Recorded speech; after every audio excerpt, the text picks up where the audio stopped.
Arhat was in trouble. Once upon a time in the country of Kutan, Tevuk, there was a monk named Lai Viet. When he was young, he became a monk, lived in a cave on a deserted mountain top to study Buddhism, practiced meditation very diligently, and attained enlightenment. Attained arhatship and 6 supernatural powers. That's why people from near and far, who knew him, came to ask him to be their teacher.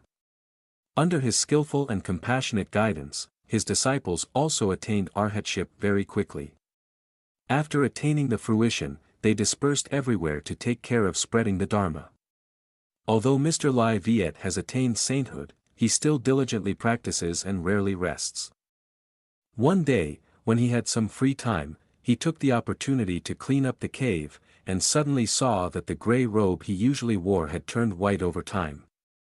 I don't know why that day he was inspired to go up the mountain to pick grass roots and tree bark to make dye and then dye the 100-piece robe.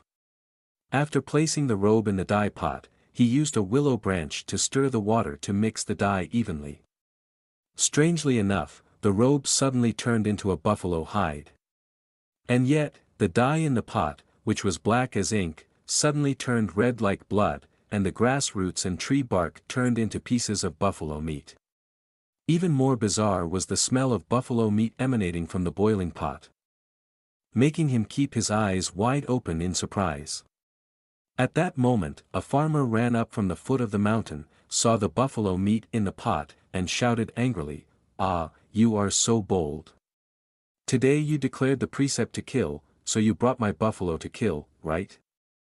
Early in the morning, I took the buffalo up the mountain to eat grass. A few minutes later I couldn't find it anymore. I looked everywhere but couldn't find it. Luckily, the smell of meat led the way, so I found it here. It turns out that you, a monk, stole my buffalo and slaughtered it. Now do you have anything to say to defend yourself? Go. Come with me to see the king now." The impatient farmer refused to listen to the explanation and dragged Lai Viet to meet the king. At that time, there was no court or court. Whenever people had any grievances, they would gather to meet the king and ask him to decide. When the farmer told the king the whole story, the king asked Lai Viet if he had any excuses. The evidence was clear, there was nothing more to say, so the king sentenced Lai Viet to prison for 12 years. 12 years, that is 4,380 days, is not a few. During his time in prison, Lai Viet Lahan had to take on the job of cleaning the prison and cleaning the toilets. In the evening, he diligently practiced meditation, never lying down. He was so compassionate and patient that even the prison guards were deeply moved. After his 12 years in prison were over, the disciples who had meditated with him in the past suddenly remembered their master in the mountain at the same time. They all used their supernatural powers to observe and knew that their master had been unjustly imprisoned. In 12 years of school, they rode the wind and flew back to the king's palace, waving legal drums in the air to show their displeasure. The king was extremely surprised when he heard that and hastily released Lai Viet Lahan himself from prison.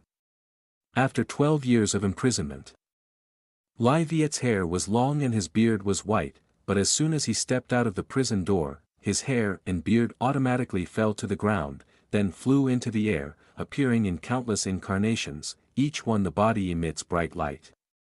His peaceful attitude was not at all like that of someone just released from prison.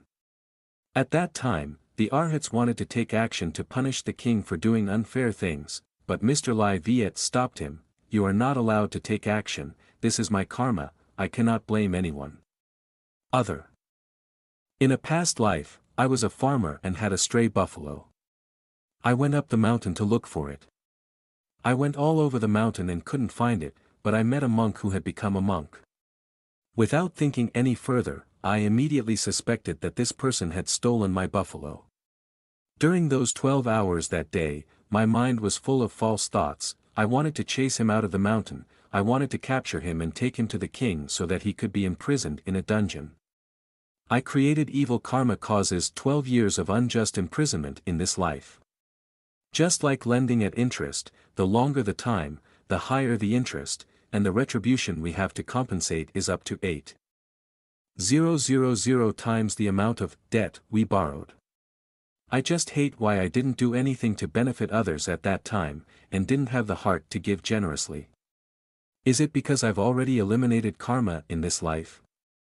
Those who had just attained arhatship, the king and his ministers heard Lai Viet recount such an old story. Everyone was awakened and understood that the principle of cause and effect is an immutable principle. No one can stand outside of this principle. Thank you for spending your valuable time on my channel journey to enlightenment. Wishing you a very peaceful and happy day. Don't forget to click like and subscribe to my support channel. See you in the next video.